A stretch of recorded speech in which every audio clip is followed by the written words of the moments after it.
Movie start होती है और रास्ते के साइड में मदर और सन हमें दिखाए गए हैं। इनकी जो कार होती है ब्रेक डाउन हो चुकी होती है।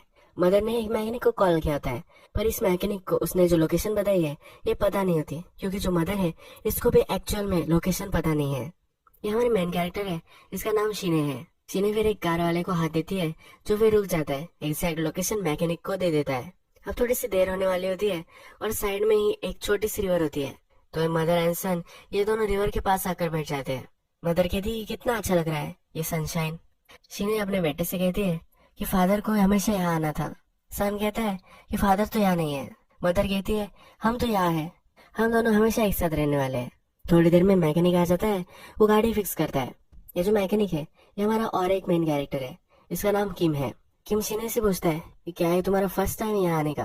वो कहती है कि हाँ, पर वो अब यही रहने वाली है, ये भी उसे बताती है। शीने एक पियानो आर्टिस्ट होती है, उसे अब पियानो के लिए क्लासेस लेने हैं, इसलिए उसे एक बड़ा हॉल लगने वाला है। वो कहाँ रहने वाली है ये भी उसे पता नहीं, तो रेंट के लिए भी उसे एक जगह चाहिए। किम इसी गांव में रहता है तो उसके कॉन्टेक्ट्स है और ये सब उसे दिलवा सकता है, इसलिए वो सब जगह कॉल करता है और इंक्वायरी करता है। जिस गांव में अब वो रहने वाली होती है इसका नाम मिरियांग होता है। शीने फिर किम से पूछती है मिरियांग कैसा गाँव है। किम कहता है कि सीधा साधा गाँव है, लोग एक दूसरे को जानते हैं, ज्यादा कुछ बड़ा इसमें नहीं है। शीने उसका मीनिंग उससे पूछती है, पर शीने को ऑलरेडी इसका मीनिंग पता होता है। वो कहती है कि इसका मीनिंग सीक्रेट सनशाइन है। किम कहता है कि ये भी सही है, ये सूट होता है इस गाँव को। जब थोड़े दिन चले जाते हैं तो शीने किम से मिलने आती है। वो किम को कहती है कि तुमने जो भी सब बताया था वैसे सब कुछ सही से हो गया है। उसे पियानो के लिए स्टूडियो भी मिल चुका है और वो अच्छे से रह रही है। किम उसे अंदर इनवाइट करता है, पर वो अपने बेटे के साथ होती है तो चली जाती है। घर जाते वक्त एक उसे शॉप दिखती है, ये कपड़ों की शॉप होती है। यहाँ के ओनर के पास वो आती है, ये भी एक लेडी होती है, तो उससे वो बात करने लग जाती है। वो कहती है मैंने बहुत बार तुम्हारा शॉप देखा है, इस शॉप में अच्छी तरीके से लाइट नहीं आ पाती। मुझे लगता है कि अगर तुमने इस प्लेस को रीडेकोरेट किया तो बहुत सारे कस्टमर यहाँ आ सकते हैं, तुम्हारे बिजनेस के लिए बहुत अच्छा हो सकता है, वरना कस्टमर डाउन हो जाएंगे। ये जो शॉप की लेडी होती है ये उससे कहती है कि मुझे तुम्हारे बारे में पता है, शीने का हस्बैंड मर चुका है, उसे हमेशा मिरियांग में रहना था, अब वो यहाँ नहीं है तो इसलिए अब शीने यहाँ रह रही है। शीने के हस्बैंड के बारे में इस शोर की लेडी को पता होता है। ये एक छोटा सा गाँव है और हर आदमी हर दूसरे आदमी को जानता है। शीने का जो कहना होता है ये कहकर वो वहां से चली जाती है। किम को शीने अच्छी लगती है, जब भी टाइम मिले तो शीने के पास वो आ जाता है। उसके बहुत सारे कांटेक्ट भी होते हैं, तो अपने फ्रेंड्स को वो कॉल करता है, उन्हें कहता है बहुत अच्छी एक पियानो टीचर हमारे टाउन में आई है, तो उससे उनके बच्चों को वो पियानो लेसन ले, ऐसा बोल रहा होता है। शीने के पास आकर वो एक फ्रेम भी लगाता है जिसमें दिया होता है ये शीने एक अवार्ड विनिंग पियानो टीचर है। शीने पूछती है कि ये तो गलत है, ये क्या कर रहे हो। वो कहता है कि इससे लोग ज्यादा कन्विंस होंगे। ये लगाकर वो चला जाता है। शीने का बेटा होता है तो नर्सरी टाइप स्कूल में हो जाता है, वह एक ही टीचर होता है जो सबको सिखाता है।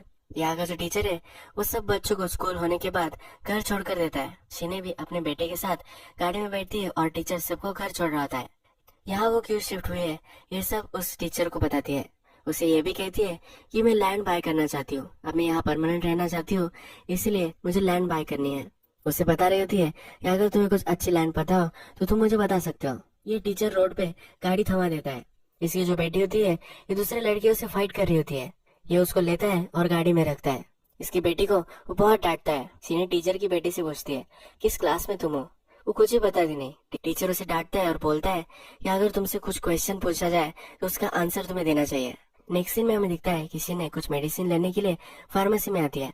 ये जो फार्मासिस्ट है इसे भी शीने के बारे में सब कुछ पता है।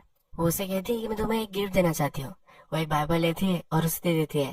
वो कहती है कि मुझे पता है कि किस पेन में तुम हो, पर अगर तुम गॉड का रास्ता चुन लोगे तो ये सब पेन तुम्हारा मिट जाएगा।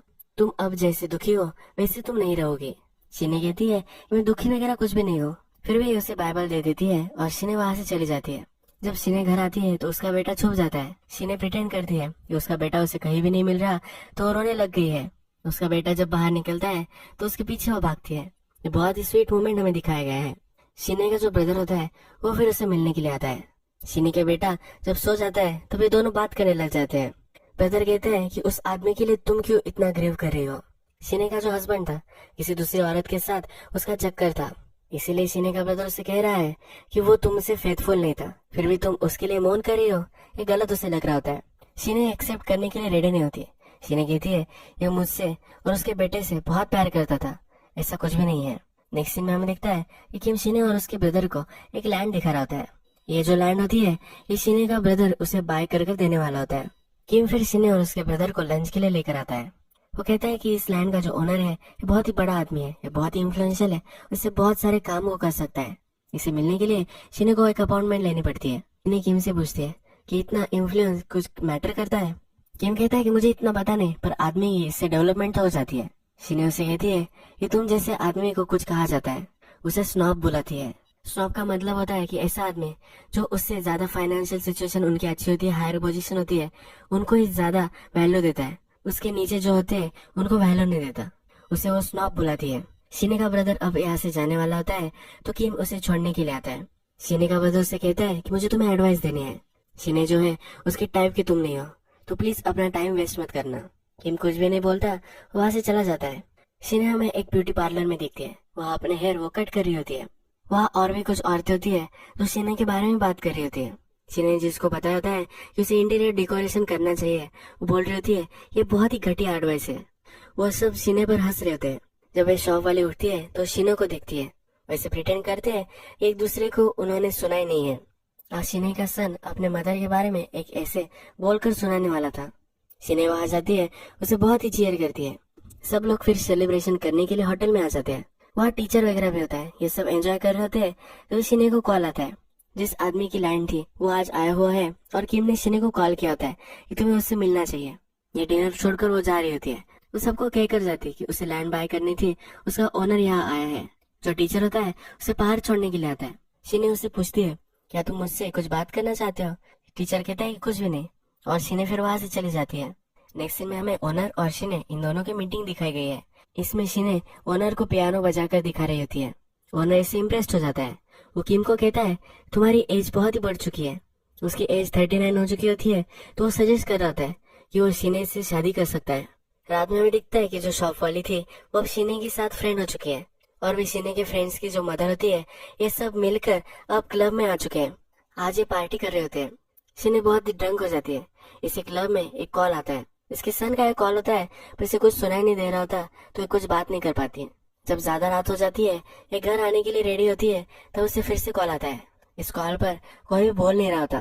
थोड़ी देर बाद ये घर पर पहुंचती है। घर पर आने के बाद उसका सन उसे कहीं भी नहीं दिखता। ये बहुत ही डिस्टर्ब हो जाती है। वह फिर उसका फोन रिंग करता है। शिने का जो सन होता है वो किडनैप हो चुका होता है और एक किडनैपर का कॉल होता है। शिने बहुत ही डर जाती है। वो कहती है कि तुम जैसा कहोगे वैसा मैं करूंगी, सिर्फ मुझे मेरे सन की आवाज सुनने दो। ये किडनैपर उसे अपने सन की आवाज नहीं सुनने देता। ये रात में भाग भाग कर किम के पास जाती है। किम अपने शॉप पे होता है और कैरियो पे गाना गा रहा होता है। उसे हेल्प मांगना चाहती है पर वो अपना माइंड चेंज कर लेती है। शिने के पास जितने सारे सब पैसे होते हैं वो सब वो बैंक से निकालती है। उसके पास कम ही पैसे होते हैं, पर किडनैपर की डिमांड बहुत ही ज्यादा होती है। किडनैपर फिर उसे एक स्पॉट पर बुलाता है। वहाँ की जो डस्टबिन होती है वहाँ पैसे रखने के लिए बोलता है। शिने ये सब करती है। किडनैपर का फिर से उसे कॉल आता है। शिने कहती है कि मैंने स्पॉट पर पैसे रख दिए हैं। शिने पूछती है कि कब मुझे मेरा बेटा मिलेगा। किडनैपर कहता है कि वो उसे फिर से कॉल करेगा। शिने उस पर चिढ़ जाती है, कब तुम मुझे कॉल करने वाले हो, पर वो कुछ कर भी नहीं पाती। जब वो घर पर आती है तो किडनैपर का फिर से उसे कॉल आता है। जो पैसे उसने दिए थे बहुत ही कम थे। किडनैपर लैंड के बारे में उसे पूछता है। वो कहता है कि तुम तो लैंड बाय करने वाली थी, तो बहुत सारे पैसे तुम्हारे पास होने चाहिए। शिने उसे कहती है कि जो लैंड बाय करने वाली थी ये सिर्फ दिखाने के लिए था, मैं रिच हूँ ऐसा मैं दिखा रही थी। मेरे हस्बैंड की पॉलिसी से मुझे पैसे तो मिले थे, पर ये सब मैंने स्टूडियो बाय करने में खर्च कर दिए। मेरे पास ज्यादा पैसे नहीं है। किडनैपर फिर कॉल काट देता है। नेक्स्ट सीन में हमें दिखता है कि अब शिने ने पुलिस को इन्फॉर्म कर दिया है। वहाँ किम भी होता है। वो डिस्कस कर रहे होते मिरियांग में ऐसा कैसे हो सकता है, ऐसा तो ये टाउन नहीं था। जब शिने घर पर आती है तो टीचर की जो बेटी होती है वो अंदर झांक रही होती है। शिने को शक चला जाता है और वो पुलिस को कॉल करके ये बता देती है। नेक्स्ट दिन पुलिस शिने के घर पर आती है। उसे एक स्पॉट पर लेकर जाते हैं जहाँ उन्हें एक बॉडी मिली होती है। ये शिने की सन की बॉडी होती है। ये देखकर वो तहस नहस हो जाती है। पुलिस स्टेशन में हमें शिने दिखती है। ये जो मर्डर किया गया था ये टीचर ने ही किया होता है। टीचर को सब पुलिस स्टेशन में लाते हैं और किम उस पर बहुत ही भड़क जाता है। उसे वो मारने की कोशिश करता है। सीन में हमें दिखता है कि बहुत सारे रिलेटिव्स आए हुए हैं। शिने का जो सन है इसका आज क्रिमेशन हो रहा है। शिने की मदर इन लॉ भी यहाँ होती है और बहुत ही रोने लग जाती है। जब वो बाहर आती है तो देखती है कि शिने रो नहीं रही। उसे बहुत ही गुस्सा आ जाता है। वो कहती है कि पहले तुमने अपने हस्बैंड को मार दिया और अब अपने बेटे को भी खा गई। शिने की डॉटर इन लॉ को सब संभालते हैं, उसे लेकर जाते हैं। किम शिने की साइड लेता है। वो कहता है कि मुझे पता है कि तुम हर्ट हो रही हो, पर फिर भी तुम शिने को ऐसा नहीं बोल सकती। शिने की मदर इन लॉ कहती है कि तुम कौन हो ये सब बोलने के लिए। शिने कहता है कि मैं कोई भी नहीं हूँ, फिर भी ये सही है बोलना। शिने वही बैठ जाती है। किम उसके पास आता है तो उसे कहती है कि मैंने उस टीचर को क्यों जाने दिया। मुझे वही लग रहा था कि मैं उसे फाड़ दो, जिंदा काट दो। शिने जीते जी मरे हुए आदमी जैसी हो जाती है। वो टीवी देखती है तो देखती रह जाती है। ये एक रोबोट की तरह इमोशनलेस हो जाती है। जब वो पियानो क्लास लेती है तो बच्चों के सामने ही रो पड़ती है। उसे पेट का दर्द होने लग जाता है। फिर वो मेडिकल पर जाती है। मेडिकल पर जो लेडी होती है उसे फिर से कहती है, तुम जिस सब से गुजर रही हो इसके लिए गॉड ही तुम्हें हेल्प कर सकता है। तुम जब गॉड पर बिलीव करोगी तब तुम्हें पता चलेगा ये सब जो हुआ है इसके पीछे एक रीजन है। गॉड बहुत ही ग्रेट है और सबका ख्याल रखता है, वो उसे कह रही होती है। शिने इस पर बिलीव नहीं करती। ये मेडिकल वाली कहती है कि गॉड सब में बसते हैं, तुम में, मुझ में, इस सनलाइट में, हर जगह ही होते हैं। शिने कहती है कि गॉड अगर इतने सही होते तो वो मेरे बेटे को नहीं लेकर जाते, और ये जो सनलाइट है इसमें तो मुझे कहीं गॉड नहीं दिखाई दे रहा। वो बिलीव नहीं कर रही होती और वहां से चली जाती है। इस मेडिकल वाले ने उसे कहा होता है हम सब लोग एक जगह मिलते हैं, वहां तुम्हें आना चाहिए। शिने वहां से चली गई होती है। नेक्स्ट दिन शिने को अपने बेटे की डेथ रजिस्टर करनी होती है। किम उसके पास जाता है, उसे हेल्प करने वाला होता है। किम उसे मना करती है। वो गाड़ी में बैठने की कोशिश करता है तो उसे हक्कल देती है। शिने जब डेथ रजिस्टर करने के लिए जाती है तो वह अपना कंट्रोल लूज कर देती है। बहुत ही वह रोने लग जाती है। उसके चेस्ट में भी दर्द होने लग गया होता है। शिने ने किम को आने में मना किया था, फिर भी किम वहां आ चुका है। वो उसे सहारा देता है। ये जब फ्रेश हवा लेने के लिए आगे स्ट्रीट में जाते हैं तब शिनो को एक प्लेस दिखता है जहाँ सब लोग प्रेयर कर रहे होते हैं। मेडिकल वाले ने उसे कहा था तो अब यहाँ जाना चाहती है। जब वे अंदर जाती है तब सब लोग प्रेयर करते हैं, गाना गाते हैं। ये सब वो जब सुनती है तब फुट फुट कर रोने लग जाती है।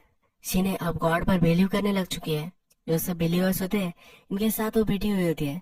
इसमें मेडिकल वाली भी होती है। वो इन सब से कहती है कि मुझे और एक चांस मिला है। मुझे कभी पता नहीं था कि हम फिर से किसी जी सकते हैं।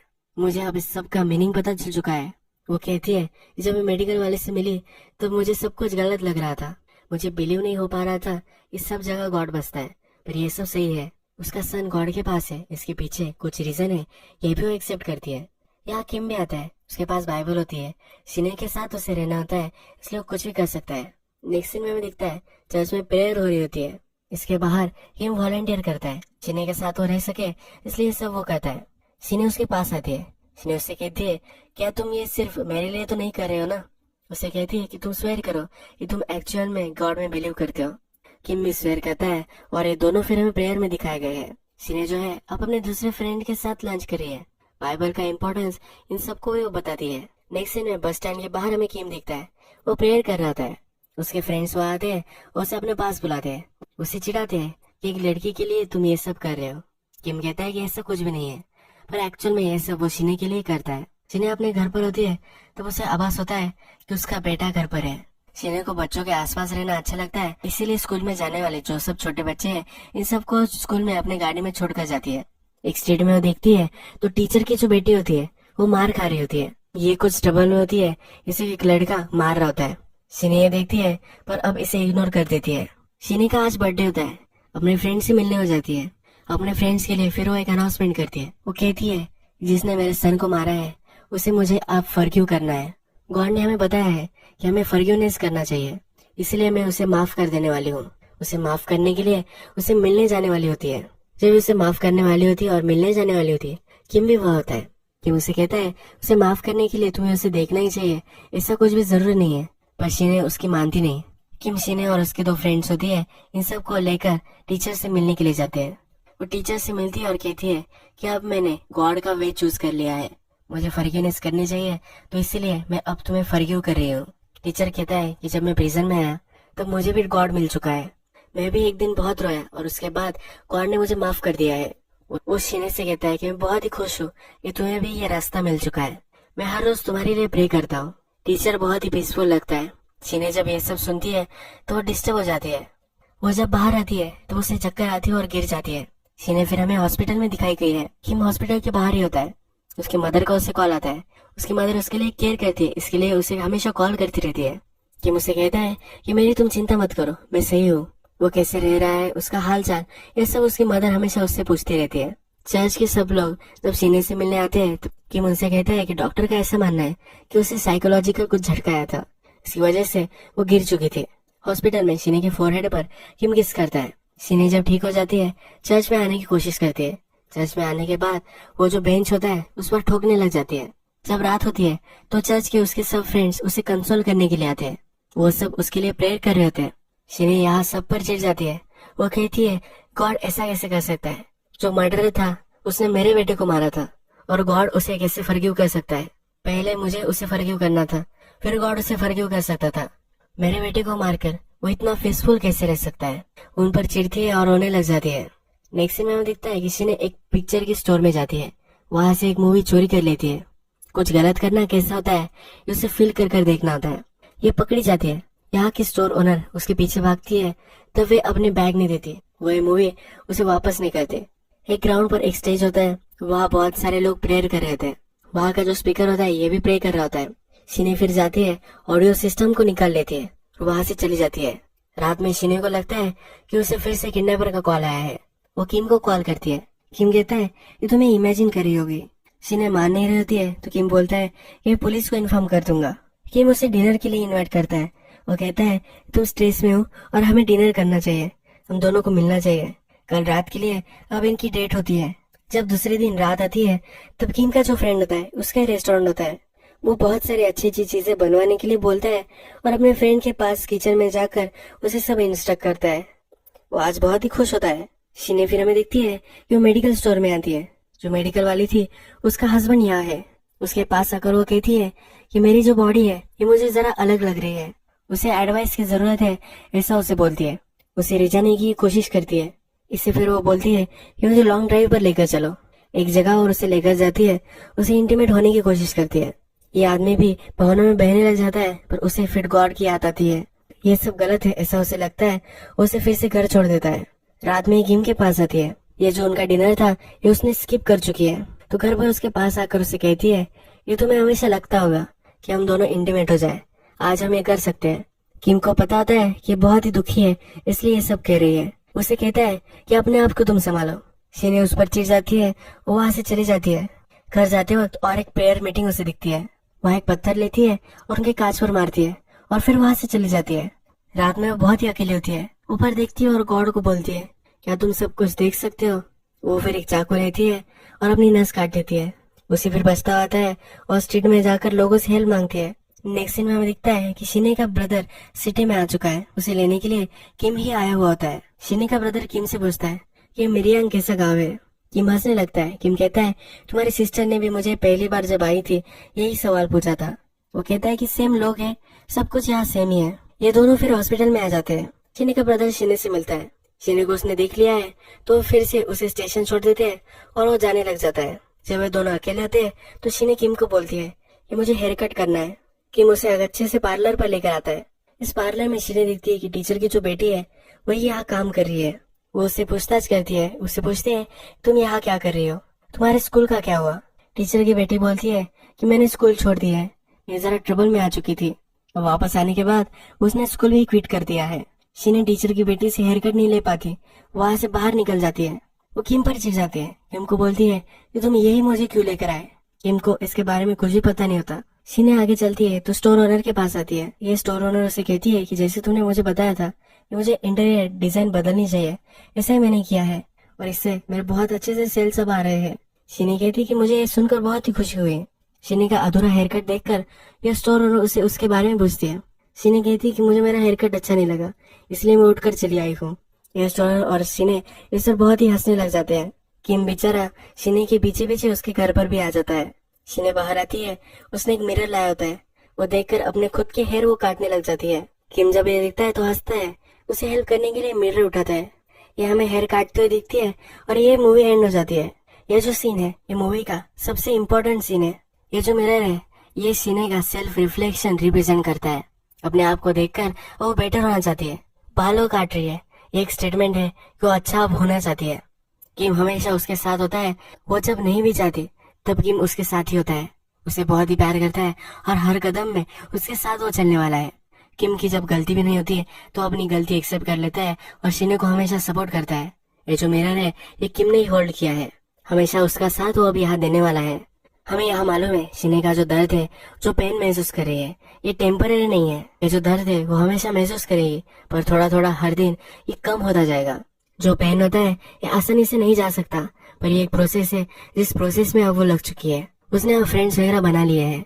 पिछले सीन में हमने देखा था कि शॉप ओनर से वो बात करती है और ये हंस रहे हैं। उसे सपोर्ट करने के लिए उसके फ्रेंड्स है। किम भी हमेशा उसका साथ देने वाला है। इस मूवी में इंटरप्रिटेशन के लिए भी हमें एक स्पेस दिया गया है। जो टीचर था वो हमें बहुत ही काम लगा था। वो किसी को मार सकता है ये हमें कभी भी नहीं लगा था। इसके अदर हैंड में टीचर की जो बेटी थी वो वायलेंट थी, वो ट्रबल में आ गई थी, इसी वजह से उसे जेल में भी जाना पड़ा था। इससे हम इंटरप्रेट कर सकते हैं एक्चुअल में जो मर्डर था वो टीचर की बेटी ने किया था। टीचर एक अच्छा पेरेंट था, इसी वजह से अपने बेटी की जगह पर वो जेल में चला गया। पर ये मूवी कल्प्रिट कौन था इस पर फोकस नहीं करती। तो ये सब शिने के बारे में है। आपको कितनी भी तकलीफ हो, आपको कितना भी पेन हो रहा हो, फिर भी आप इससे रिकवर कर सकते हो। अपनी लाइफ लेना एक ऑप्शन नहीं है। जिससे आप प्यार करते थे उसकी मेमोरीज के साथ आप रह सकते हो।